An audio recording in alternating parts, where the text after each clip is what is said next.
Howrah bus stand সংলগ্ন একটি ওষুধের দোকান থেকে উদ্ধার প্রচুর পরিমাণে নিষিদ্ধ ওষুধ। গোপন সূত্রে খবর পেয়ে হাওড়া সিটি পুলিশের উচ্চ পদস্থ আধিকারিক সহ গোলাবাড়ি থানার পুলিশ আধিকারিকরা মুখরাম কোরানিয়া রোডে একটি ওষুধের দোকানে হানা দেয়। সেখান থেকেই উদ্ধার হয় প্রচুর পরিমাণে নিষিদ্ধ কাপ সিরাপ। এই নিষিদ্ধ ট্যাবলেট বিনা প্রেসক্রিপশন ছাড়াই ওষুধের দোকানে বিক্রি হতো, সেগুলিকেই বাজেয়াপ্ত করেছে পুলিশ। আটক করা হয়েছে দোকানের মালিককেও। তারা স্বীকারও করেছে প্রেসক্রিপশন ছাড়াই নিষিদ্ধ ওষুধ তারা বিক্রি করেছেন, যা সম্পূর্ণ বেআইনি।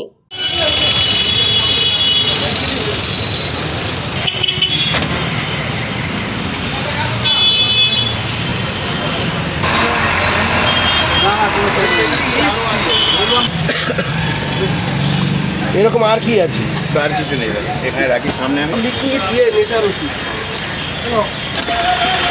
Medicine is selling without prescription. আপনারাও কি প্রেসক্রিপশন ছাড়া বিক্রি করছেন? হ্যাঁ, প্রেসক্রিপশন ছাড়া বিক্রি করছি। এগুলো কি করা যায়? আমি তো বলছি করা যায় না। অল ওভার ইন্ডিয়াতে বিক্রি হচ্ছে। তাহলে আপনাদের এখানে রেড হলো? ডেট হয়েছে পুলিশ করতে পারে, পুলিশের অধিকার আছে।